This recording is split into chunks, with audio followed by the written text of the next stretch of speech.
siang Bapak Guru hebat. Siang Bu. Terima kasih saya sampaikan kepada Bapak dan Ibu atas kesediaannya menyempatkan waktu untuk duduk bersama, belajar bersama tentang materi yang sebentar lagi akan saya sampaikan.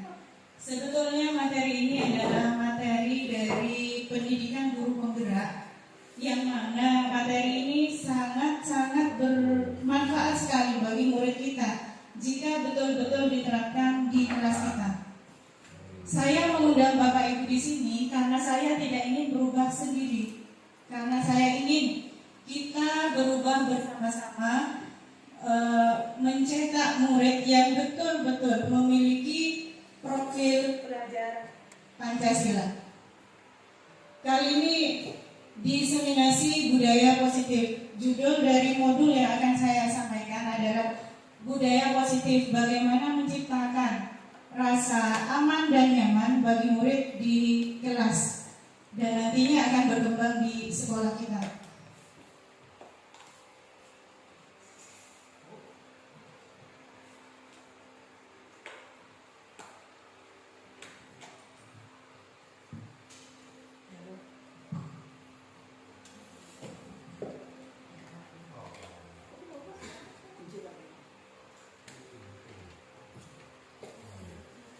Yang pertama, perubahan paradigma, perubahan pola pikir. Kegiatan 1, ada A dan B. Anda dan teman Anda, saudara secari kertas kecil kemudian genggam di tangan Anda. Kira-kira jika teman Anda meminta dengan sekuat tenaga, berbagai cara meminta Anda, baik itu dengan cara mengancam, merayu, ataupun menghargai, menyuap apa saja agar Anda membuka kepala tangan Anda, apakah Anda mau atau tidak? Tidak mau. Meskipun dirayu, diberi imbalan, dihukum, Tidak mau. tidak. Iya. Kenapa tidak? Kita harus punya prinsip kalau itu memang. Iya, karena kita harus punya prinsip, kita harus punya motivasi dari diri sendiri. Tetapi hal ini kerap kali kita lakukan kepada siswa. Ya. Ketika kita meminta siswa untuk mendisiplinkan diri, misalkan untuk mengerjakan PR, kita akan menggunakan embel-embel, baik itu hukuman atau rayuan atau penghargaan. Kalau tidak mengerjakan PR, ibu berdirikan di kelas. Ya. Kalau kamu mengerjakan PR, ibu akan memberikan kamu hadiah permen. Ya. Padahal tadi saya tanyakan mau membuka tangan, tidak. Tetapi kenapa kita lakukan hal ini kepada murid? Ya. Lanjut, Pak. Ya. Ini yang kita lakukan. Ilusi guru mengontrol murid. Seakan-akan guru yang mengontrol murid. Ya. Betul apa tidak, Bapak Ibu? Ya. Kemudian ilusi bahwa kritik dan membuat orang merasa bersalah dapat menguatkan karakter. Ini selalu kita lakukan di kelas kepada siswa kita. Marahana, jelek meleng, mun meleng, deki ibu, eki kiri, suatu kepala sekolah. Ya. Dengan kata-kata itu kita berharap anak-anak akan sadar. Misal suasana kelas gaduh, ramai, tangki. Apa yang kita katakan? Ayo, jangan ramai. Ayo duduk dengan tenang. Kalau kalian tetap ramai dan kelas kita terdengar oleh kepala sekolah, ibu yang akan dimarahi. Kita berharap dengan perkataan itu anak-anak akan mendengarkan, kemudian akan diam. Tetapi hal itu sebetulnya bukan menguatkan karakter anak. Nanti kita akan belajar di modul-modul, di bagian modul yang lain. Kemudian ilusi bahwa semua penguatan positif efektif bermanfaat. Penguatan positif efektif itu bisa berupa penghargaan, memberikan hadiah, memberikan pujian. Itu seakan-akan bermanfaat. Padahal kenyataannya nanti itu akan menjadi bumerang bagi anak. Kemudian selanjutnya, ilusi bahwa orang dewasa memiliki hak untuk memaksa. Ini yang selalu kita lakukan. Ya. Kita selalu memaksa murid kita untuk mengikuti semua kemauan kita. Lanjut, Pak.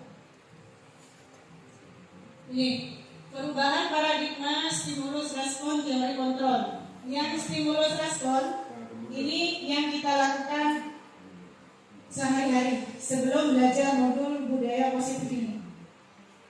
Kita mencoba mengubah orang agar berpandangan sama dengan kita. Jadi murid kita satukan visi, ya.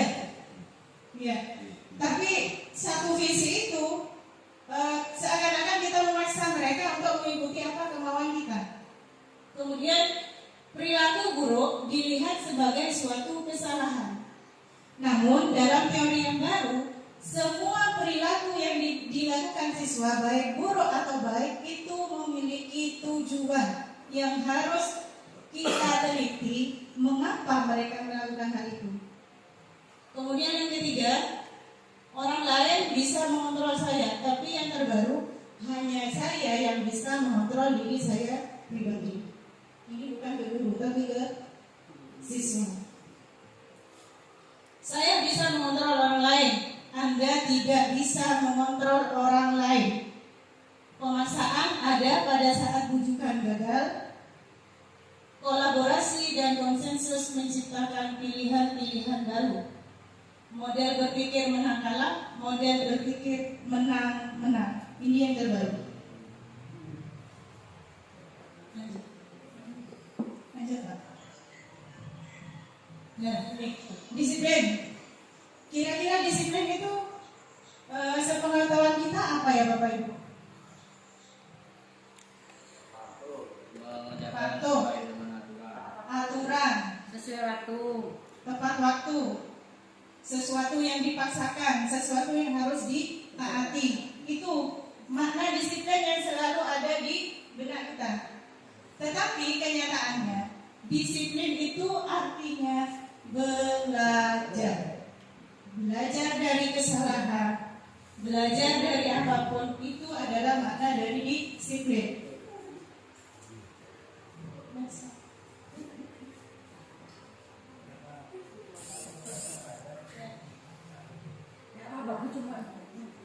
Ya, silakan Ibu. Ya, makna disiplin di sini adalah kontrol diri. Kontrol kita yang bisa mengontrol diri kita untuk melakukan suatu tindakan, tapi dalam makna positif. Belajar, bukan disiplin itu bukan menaati aturan. Jadi disiplin itu sebisa mungkin kita tumbuhkan motivasinya berasal dari dalam diri anak. Bukan kita yang memaksakan disiplin itu dipatuhi oleh anak. Yang sudah diteliti, yang mana merujuk pada perilaku siswa kita di sekolah. Ya. Apa yang melatar belakangi mereka berperilaku? Yang pertama, untuk menghindari ketidaknyamanan atau hukuman. Apabila siswa itu memiliki motivasi ini, saya tidak datang terlambat ke sekolah karena saya takut dihukum. Berarti anak ini memiliki motivasi yang datang dari luar karena dipaksa. Kemudian yang kedua, untuk mendapatkan imbalan dari orang lain. Saya mengerjakan PR supaya saya mendapatkan pujian dari Ibu Sri. Itu juga adalah motivasi eksternal. Namun yang paling bagus itu adalah yang ketiga, untuk menghargai diri sendiri. Saya mengerjakan PR karena saya ingin meningkatkan pengetahuan saya. Kalau yang kedua, akibatnya. Kalau motivasi eksternal, akibatnya begini. Saya mengerjakan PR karena saya ingin mendapatkan penghargaan dari Bu Sri, misal begitu.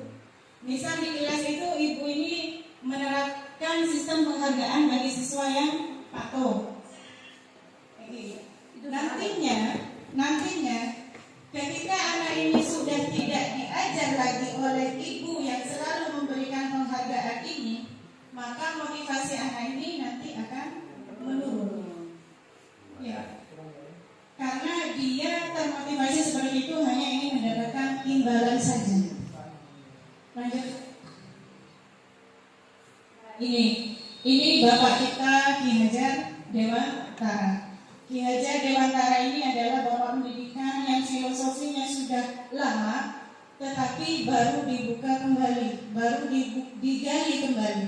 Ternyata menurut Ki Hajar Dewantara, kita sebagai guru, tugas kita ini hanyalah menuntun anak mencapai kemerdekaan setinggi-tingginya, mencapai kemakmuran setinggi-tingginya. Kita ini diibaratkan oleh Ki Hajar Dewantara sebagai petani. Anak-anak itu diibaratkan sebagai biji-biji yang disemai itu. Jadi kita hanya mampu merawat tumbuh dan berkembangnya benih tadi. Kita menyediakan tanah yang bagus, kita menyediakan pupuk yang bagus, kita rawat yang bagus, baru kita bisa memanen padi yang bagus. Begitu pula dengan guru. Apa yang kita lakukan kepada murid? Jika kita merawat mereka dengan baik, kita menggunakan strategi, menggunakan media, menggunakan apapun dalam pembelajaran dengan betul, yang sesuai dengan bakat, minat, dan zaman yang dihadapi mereka, maka mereka akan tumbuh menjadi pribadi yang baik pula. Merdeka menurut Ki Hajar Dewantara tidak hanya terlepas dari perintah, tetapi juga bisa memerintah diri sendiri. Itu artinya merdeka. Jadi bukan hanya taat pada peraturan saja, tetapi harus memiliki motivasi intrinsik yang berasal dari dalam. Ini sekarang ilmu baru. Kalau dulu kita yang kita ketahui hanya hukuman dan penghargaan. Ya. Kalau siswa membuat kesalahan, kita hukum. Kalau siswa ada prestasi, kita berikan penghargaan. Namun sekarang kita dikenalkan dengan istilah restitusi. Restitusi adalah proses menciptakan kondisi bagi murid untuk memperbaiki kesalahan mereka. Jadi restitusi ini adalah kolaborasi antara guru dan murid untuk memecahkan masalah murid, tetapi yang mencari solusi adalah murid itu sendiri. Murid sendiri yang memecahkan permasalahan mereka, bukan kita. Ada lanjut Pak.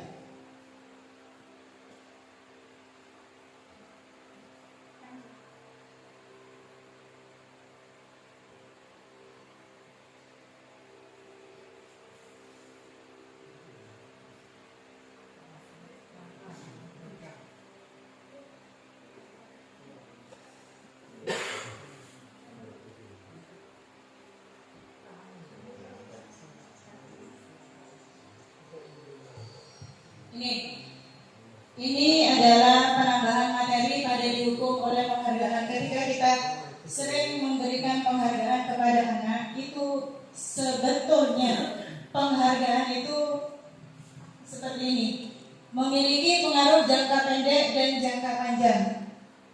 Bisa dipahami ya, memiliki penghargaan itu memiliki pengaruh jangka pendek dan jangka panjang. Kemudian penghargaan itu bersifat menghukum. Ya. Kenapa dikatakan menghukum? Karena ketika kita memberikan suatu apresiasi kepada anak, reward kepada anak, maka kita membiasakan anak tersebut mengharap imbalan atas apa yang dia kerjakan. Mereka akan terbiasa. Kemudian yang kedua, penghargaan mengurangi ketepatan. Penghargaan itu tidak efektif. Penghargaan juga merusak hubungan. Dibuktikan dengan ranking 1, 2, 3.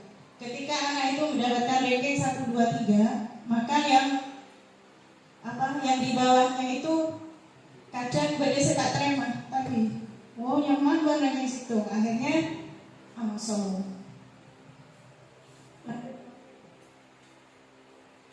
Ya, dihukum oleh penghargaan. Penghargaan menurunkan kualitas. Jika sudah tidak diberi reward, maka akan kembali malas lagi. Penghargaan mematikan kreativitas. Jika tidak diberi penghargaan, tidak akan berkreasi. Kemudian penghargaan mengurangi motivasi intrinsik. Jika dibiasakan dengan penghargaan, maka di dalam hati anak ini tidak akan memiliki kesadaran sendiri untuk melakukan sesuatu. Lanjut, Pak. Ini ada perbedaan hukuman dan konsekuensi.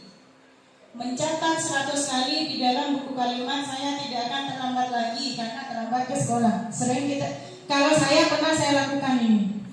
Ya, itu ternyata hukuman dan ini tidak boleh kita lakukan. Yang kedua, lari mengelilingi lapangan basket karena terlambat hadir di sekolah. Ini kan hukuman. Ya. Kemudian murid diminta untuk push up 15 kali karena tidak menggunakan masker ke sekolah. Menggantikan kertas tugas teman yang telah dicoret-coret. Ini konsekuensi. Kalau konsekuensi masih bisa kita lakukan. Kenapa? Karena perbedaan hukuman dan konsekuensi ini, kalau hukuman berasal dari guru sendiri tanpa murid tahu apa yang akan dia dapatkan dari kesalahan yang dia lakukan. Kalau hukuman itu dari satu arah, dari guru.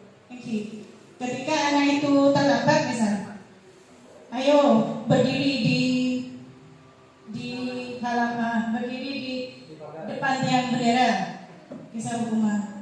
Kemudian konsekuensi itu disepakati dulu. Anak-anak, besok kalau kalian terlambat sekolah akan ibu apakan? Pemancing, Bu. Nah, kalau itu konsekuensi. Jadi anak sudah sadar, oh kalau saya terlambat saya besok diberdirikan. Itu konsekuensi. Kalau hukuman, anak tidak tahu apa yang akan dia terima. Lanjut. Tadi hukuman. Ini bisa dibaca sendiri Bapak Ibu. Sesuatu yang menyakitkan harus terjadi, hukuman. Tidak nyaman untuk jangka waktu yang panjang. Anak akan selalu ingat. Saya pernah disuruh keliling lapangan 5 kali karena terlambat sekolah. Akhirnya karena selalu ingat akan dia terapkan ketika dia sudah besar kepada anak didiknya juga. Murid akan tersakiti. Ya. Berlaku hanya pada sebuah institusi, tidak berlanjut pada kehidupan nyata. Hanya di sekolah saja, di kehidupan nyata tidak dilakukan. Konsekuensi yang akan kita pelajari adalah restitusi ini. Cara merestitusi anak.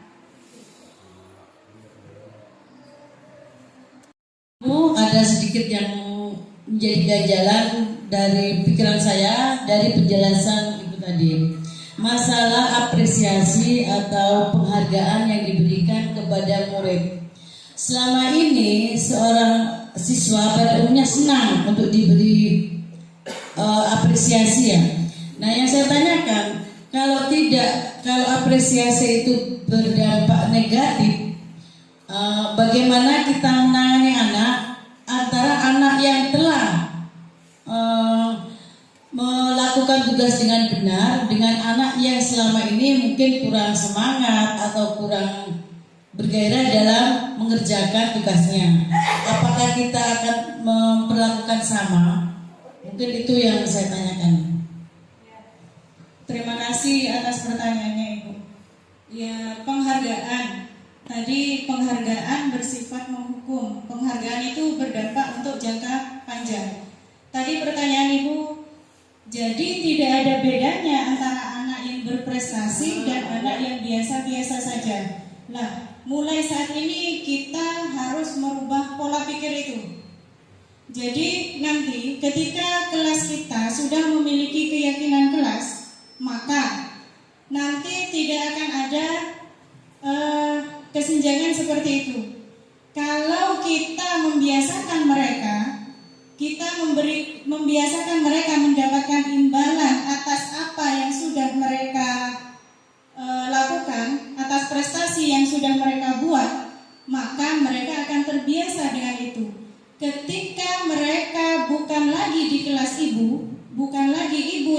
saja mereka mendapatkan guru baru yang tidak begitu mengapresiasi prestasi mereka, mereka tidak akan terpacu lagi untuk berprestasi. Karena motivasi untuk berprestasi itu timbul bukan dalam diri mereka untuk menghargai diri mereka, tapi karena timbul untuk mendapatkan penghargaan dari guru. Bisa diterima Ibu? Ya. Bisa, dan itu pernah saya lakukan, Mama. Ya, nanti anak itu akan membandingkan. Oh, lebih enak di kelas Ibu Sri. Saya sudah dapat buku, dapat pensil, dapat jajan. Ya. Tapi ketika saya di kelas Pak Danawi, saya tidak mendapatkan apa-apa. Misalnya begitu. Ini dampaknya. Lah foto. Tadi.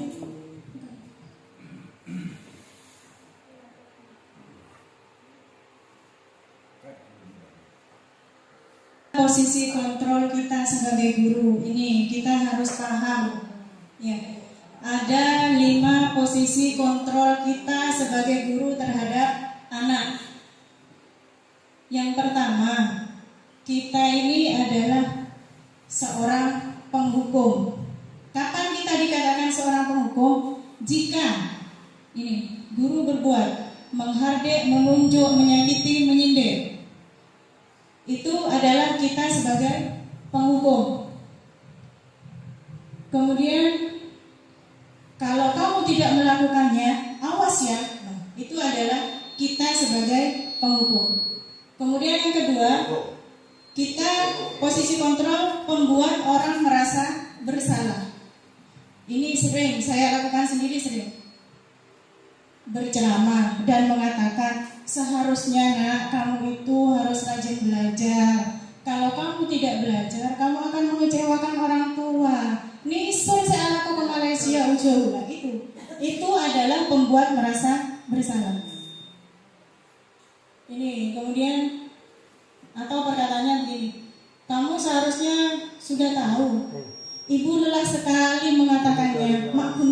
Nah, itu adalah pembuat merasa bersalah. Hasilnya, untuk penghukum, anak-anak akan memberontak, menyalahkan orang lain, berbohong. Ya, sering kita dapati. Ayo, kamu terlambat. Punten Bu, saya tadi diajak ke Bu sama ini Bu. Nah, mereka akan mencari alasan-alasan yang menurut mereka masuk akal untuk dijadikan alasan agar tidak dihukum. Kemudian untuk membuat merasa bersalah, mereka bisa menyembunyikan, menyangkal, berbohong. Sebagai teman, guru memiliki posisi kontrol sebagai teman kepada muridnya. Ini yang dikatakan. Jelas ya Bapak Ibu ini? Jelas ya. Kemudian sebagai pemantau, yang terakhir adalah sebagai manajer. Mana yang kontrol diri, yang mana yang paling ideal untuk guru, itu adalah di posisi manajer. Di manajer. Yang identitas gagal itu kalau kita menjadi penghukum atau pembuat merasa bersalah. Identitas berhasil atau sukses ini ada di bisa digabung, bisa teman, bisa pemantau. Ini saya memiliki video ilustrasi kita sebagai apa?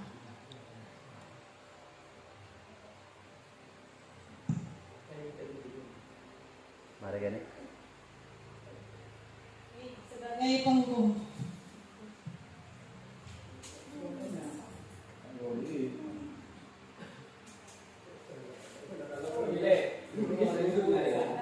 Sabar. Nah, ini posisi video, posisi kontrol guru.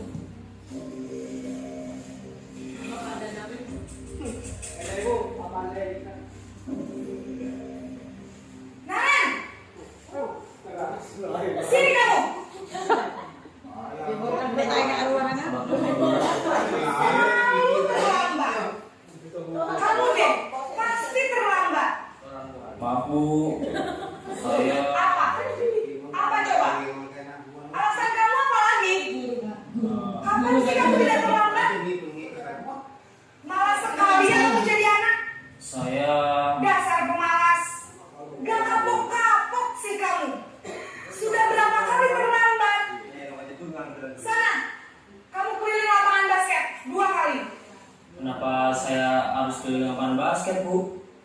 Kenapa? Kamu melawan ibu? Berani-beraninya jawab. Sudah terlambat, masih berani jawab pula. Sekarang, keliling lapangan basket 5 kali sekalian. Biar kapok. Cepat. Pergi sana ke lapangan basket. Nah, stop. Tadi pembuat merasa bersalah. Kita sering melakukannya, meskipun hukumannya tidak sesadis ibu tadi.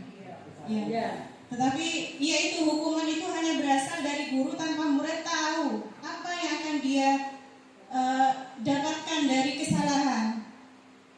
Ya, kemudian ini tadi identitas gagal. Kalau kita menjadi guru seperti ini, itu adalah identitas gagal. Lanjut.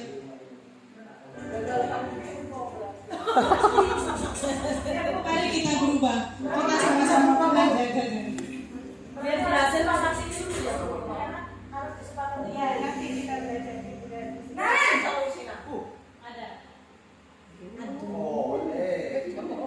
Selamat pagi, Bu. Naren. Kamu kenapa terlambat lagi, nak? Ya Tuhan, Naren. Kamu senang ya bikin ibu susah ya? Kalau kamu terlambat lagi, nanti ibu yang ditegur bapak kepala sekolah, nak.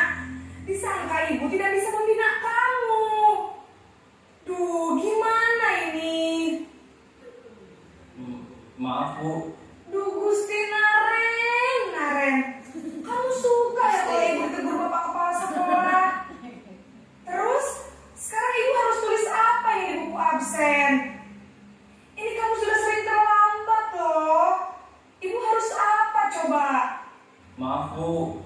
Maaf sekali. Ya sudah, lain kali jangan bikin ibu susah lagi ya nak ya. Ibu tidak akan kuat lagi kalau kamu begini terus. Bisa jantungan kalau ibu ditegur bapak kepala sekolah. Sana cepat ke kelas. Maaf ya, Bu. Maaf sekali. Ya, pembuat merasa bersalah ini bisa menyebabkan dua hal. Bagi anak yang merasa termotivasi atas teguran ibu tadi, mungkin dia akan berubah. Tapi bagi anak yang merasa menanggapinya dengan negatif, maka anak ini akan menjadi pemalu seterusnya. Lanjut. Posisi pembuat rasa bersalah berbicara dengan nada tenang.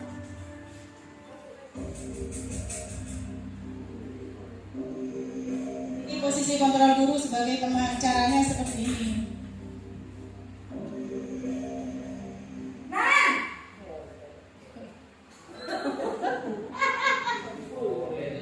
Selamat pagi, Bu. Wah, sudah jam berapa ini nak? Terlambat lagi ya sayang. Iya, Bu. Habis ibu saya lupa bangunkan saya, Bu. Kamu Dari sikap anak juga tidak sama. Kamu bukannya anak yang larinya paling kencang. Kok terlambat sih? Iya, Bu. Saya memang terlambat bangun tadi. Jadi, biarpun saya lari kencang, tetap gak kekejar, Bu. Ya sudah sana. Nanti lain kali larinya lebih kencang lagi ya. Biar gak terlambat lagi. Bikin seneng ibu. Demi ibu. Bisa kan? Bisa, Bu. Ya sudah sana masuk kelas. Ibu beresin urusan absen kamu. Kamu ini ada-ada saja. Ini identitas sukses ya, identitas sukses. Jadi cara berbicara kepada anak juga menjadikan anak seperti teman kita, dekat, lemah lembut, beda dengan tadi sebagai penghukum dan merasa bersalah. Kita sukses, pemantau.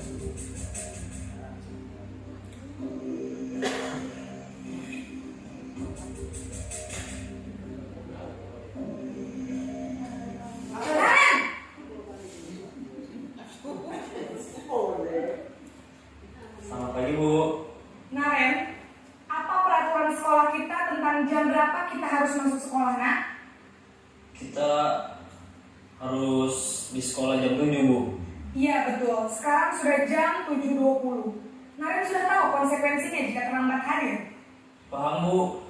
Saya tinggal kelas pas jam istirahat selama 20 menit. Iya benar, konsekuensinya demikian.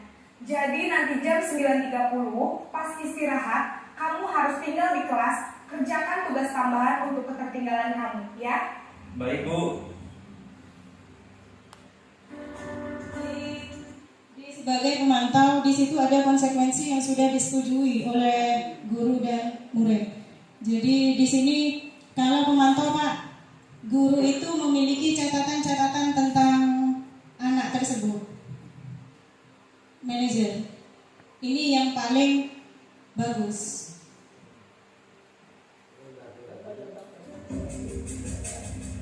Dipraktekkan besok. Jangan yang penghukum.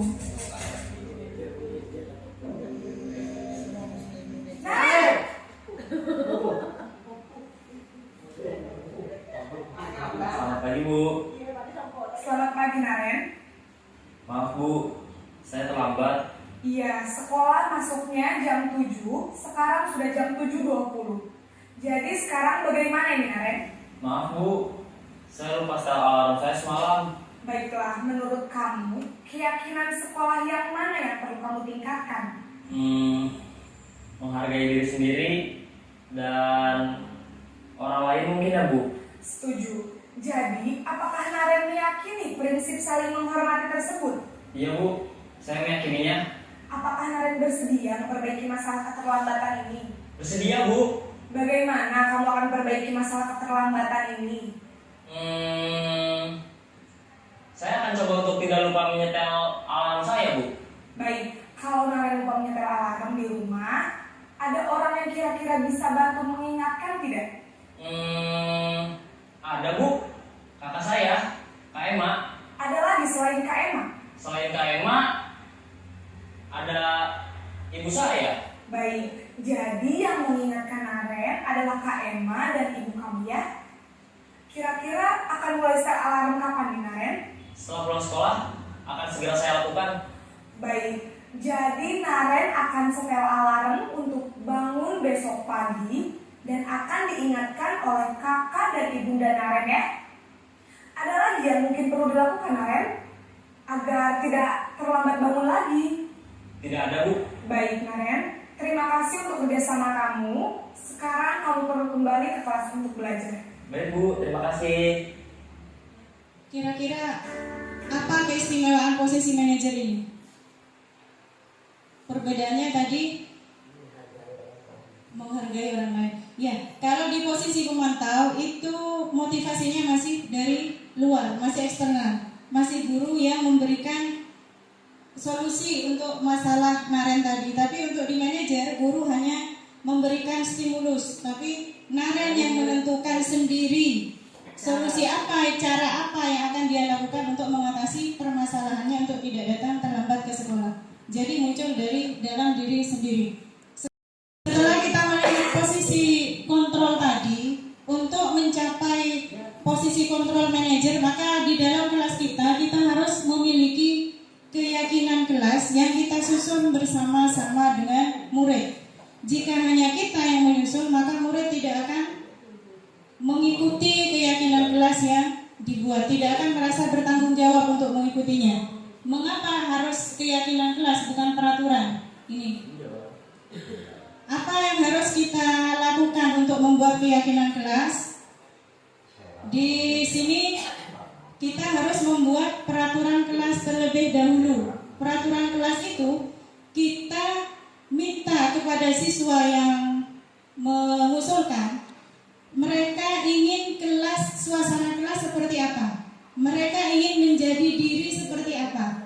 Apa yang mereka harapkan dari teman mereka? Kemudian setelah itu dari peraturan kelas kita buat keyakinan kelas. Baru terciptalah budaya positif yang membuat suasana kelas menjadi aman dan nyaman. Di sini saya sudah mempraktekkan cara membuat keyakinan kelas.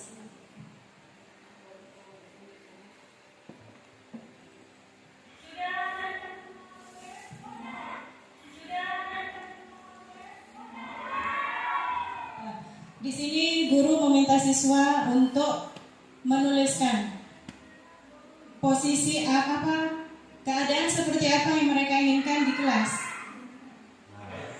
Nah, setelah mereka menulis, mereka menempelkan keinginan-keinginan mereka tentang suasana kelas di papan tulis.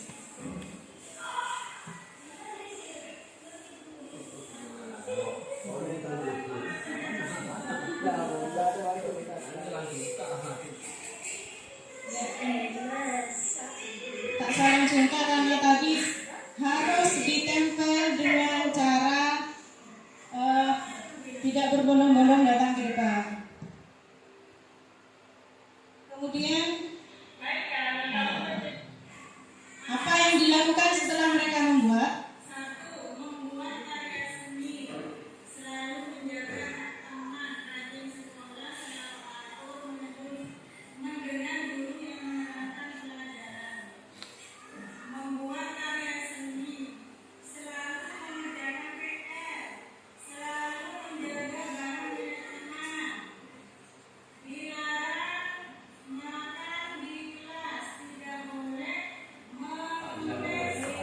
Membacakan apa saja keinginan mereka, nanti disimpulkan dengan menggunakan kata-kata yang abstrak.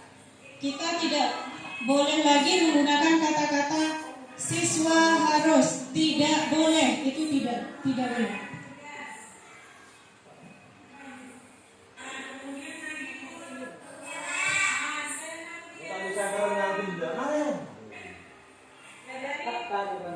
Dari yang mereka ajukan oleh guru disimpulkan, mereka ingin senantiasa bertanggung jawab atas apa saja, baik pada tugas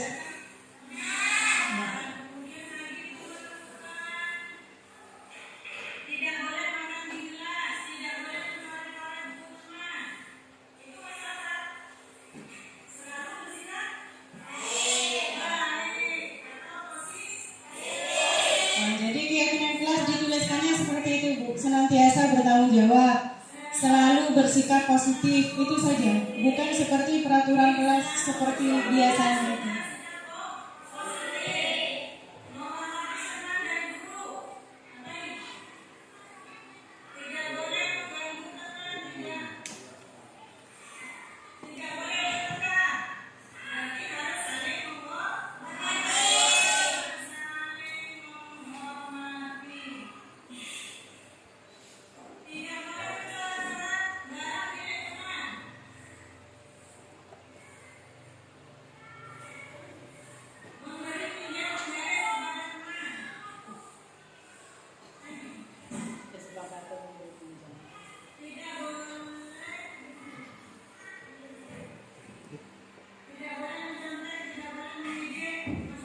Aturannya begini, kita meminta saran dari mereka, baru kita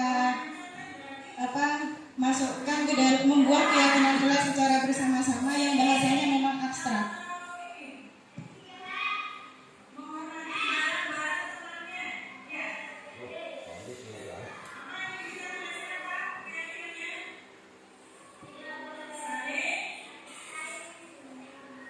Saling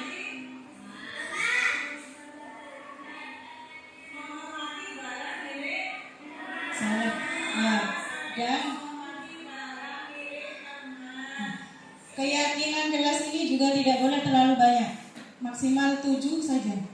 Ya, karena yang mereka usulkan tidak boleh mencontek, tidak boleh ini, tidak boleh ini, itu bisa kita masukkan ke dalam selalu bersikap positif, ya selalu bertanggung jawab, selalu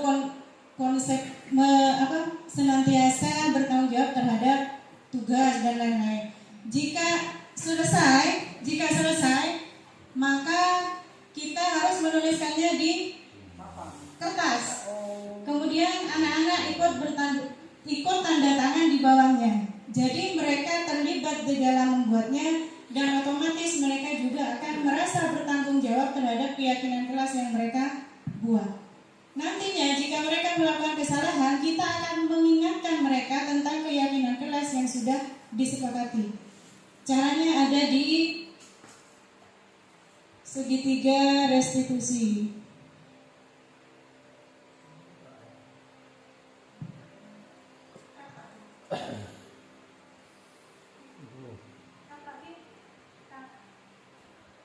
Nah, ini kan, ini yang baru, ini ilmu baru. Bagaimana cara kita bersikap posisi kontrol sebagai manajer tadi. Ini adalah ilmu baru segitiga restitusi. Jadi untuk memperbaiki kesalahan siswa, kita tidak lagi menghukum mereka. Kita tidak lagi menimbulkan sesuatu yang negatif dalam diri murid, tetapi kita melakukan segitiga restitusi ini. Ada 3 tahapan. Yang pertama adalah menstabilkan identitas yang paling bawah.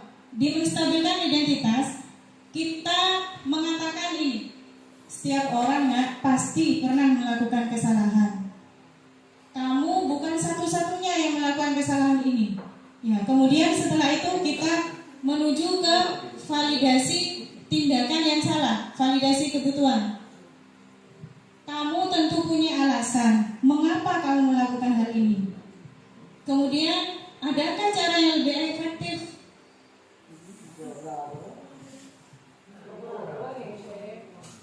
Adakah cara yang lebih efektif untuk mendapatkan apa yang kamu butuhkan? Yang ketiga adalah menanyakan keyakinan. Di sini, di menanyakan keyakinan ini hubungannya dengan keyakinan kelas yang sudah kita buat tadi. Nilai-nilai apa yang telah kita sepakati? Kamu ingin menjadi seperti apa? Lalu apa yang akan kamu lakukan untuk mengatasi permasalahan ini? Nah, dari situ anak-anak akan muncul, menemukan solusi terbaik sendiri dari dalam diri anak tersebut. Ini perkataan guru dalam tahap menstabilkan identitas. Tujuannya adalah untuk membuat anak yang merasa gagal karena berbuat salah menjadi positif terhadap dirinya. Karena kesalahan itu adalah proses belajar. Sebetulnya kesalahan itu adalah proses belajar. Di sini guru berkata, ini adalah perkataan-perkataan ketika kita menstabilkan identitas. Berbuat salah itu hal yang manusiawi, tidak ada manusia yang sempurna. Ini yang kita katakan di tahap awal ketika kita mengatasi masalah ini. Kemudian setelah menstabilkan identitas ini dikatakan kita respon jawaban anak, validasi tindakan yang salah atau validasi kebutuhan. Ini perkataannya. Tadi kita sudah lihat video di posisi manajer. Ini yang dilakukan. Kamu pasti punya alasan mengapa melakukannya. Maukah kamu belajar cara lain untuk mendapat yang kamu butuhkan tanpa harus memukul? Apakah kamu bisa melakukan dengan lebih baik besok lagi? Ya. Kemudian yang tahap yang terakhir menanyakan keyakinan. Ini perkataan guru. Apa nilai-nilai yang kita percaya di kelas atau sekolah kita? Kelas yang ideal itu seperti apa sih? Kamu ingin menjadi anak seperti apa? Apa yang kamu rasakan ketika kamu melakukan itu? Kamu menjadi orang yang seperti apa? Nanti jawaban dari anak itu kita tanggapi untuk menstimulus mereka supaya mereka bisa menemukan solusi yang terbaik. Bisa dipahami? Tadi saya terlewat ini kebutuhan dasar manusia. Sebetulnya anak-anak itu melakukan suatu kesalahan itu didasari oleh kebutuhan dasar mereka. Kadang ketika kita menerangkan ada anak yang gaduh, buta puas, sebetulnya itu ada alasan mengapa mereka melakukan itu. Satu, mungkin karena mereka merasa bosan sehingga mereka butuh kesenangan. Maka sebagai guru kita harus sadar bagaimana cara menyenangkan mereka. Jangan dalam kelas terus. Atau ketika kita menerangkan ada anak yang tidur-tiduran. Kenapa? Karena mereka butuh kebebasan. Jadi kita harus bisa mencari motif kebutuhan apa yang melatar belakangi tindakan salah yang dilakukan oleh murid. Ini adalah praktek segitiga restitusi saya.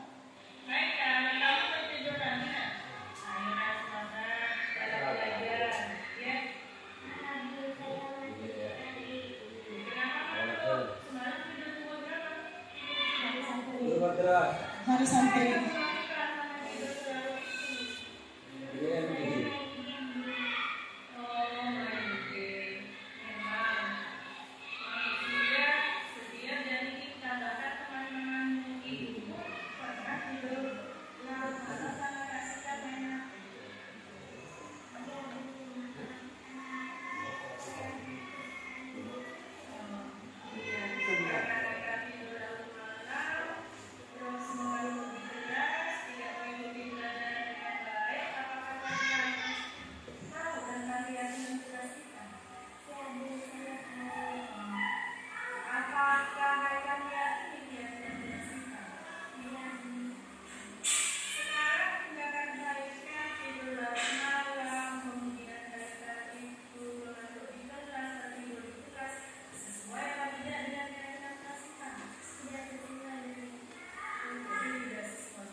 Jadi untuk menjadi posisi kontrol sebagai manajer, kita harus kadang-kadang menggunakan posisi kontrol sebagai teman, kadang-kadang menggunakan posisi kontrol sebagai pemantau. Kita harus dekat dengan anak dan membiarkan anak menemukan solusi terbaik sendiri. Jadi jika ada anak yang menangis, kemudian dulu saya begini, kalau ada anak mengganggu temannya, ayo, kenapa? Dipukul bu oleh si A. Ayo si A maju.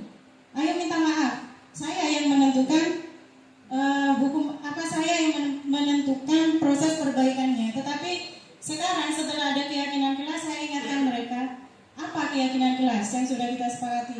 Ayo, apa yang harus dilakukan? Saya harus minta maaf bu. Sekarang sudah terbiasa seperti itu. Waalaikumsalam warahmatullahi wabarakatuh. Misalkan ada suatu siswa yang seperti ini, siswa itu di dalam satu kelas naik ke atas bangku. Siswa itu memang nakal. Kalau ditegur dengan biasa, mungkin dia cuma pindah ke tempat yang lain. Saya menegurnya seperti ini, dia berhenti, langsung turun. Ayo Cong, naik ke atas lemari. Itu karena itu sholat. Itu apakah masuk ke manajerial yang tadi Ibu terangkan seperti itu? Kalau anak itu naik ke atas meja pada saat sampean menerangkan atau? Pada waktu pelajaran anak itu naik ke atas meja. Nah, kemudian Bapak menyuruh anak itu malah lebih tinggi lagi naiknya. Justru dia turun. Ya, artinya pada saat itu Bapak berada di posisi apa ya kira-kira tadi? Penghukum, pembuat merasa bersalah, teman, pemantau, manajer. Kira-kira yang mana ini? Pembuat merasa bersalah. Jadi identitas gagal. Dia turun karena dia takut.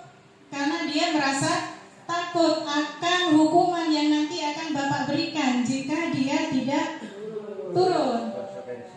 Bukan konsekuensi tapi hukuman. Konsekuensi itu Pak harus disepakati terlebih dahulu. Kalau hukuman datang dari guru sendiri.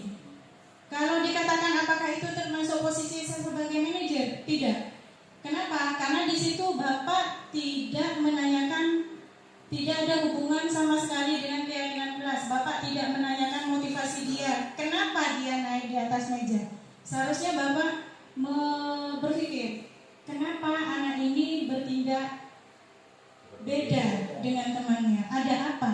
Nah itu bisa kita panggil, kita restitusi, kita posisikan diri kita sebagai manajer. Tapi ingat sebelum melakukan ini kita harus membuat keyakinan kelas terlebih dahulu. Jadi tujuan saya menyampaikan materi ini supaya kita bisa berubah bersama-sama dalam menyikapi kesalahan-kesalahan murid, sehingga kita betul-betul bisa mencetak murid yang memiliki karakter profil pelajar Pancasila yang memiliki 6 dimensi. 6 dimensi. 1. Beriman dan bertakwa kepada Tuhan Yang Maha Esa dan berakhlak mulia. Kemudian yang kedua, berkebinekaan global. Ketiga, bergotong royong. Keempat, mandiri, bernalar kritis. Dan yang terakhir, kita bisa menjadikan siswa kita seseorang yang kreatif. Ini tidak boleh terpisah-pisah.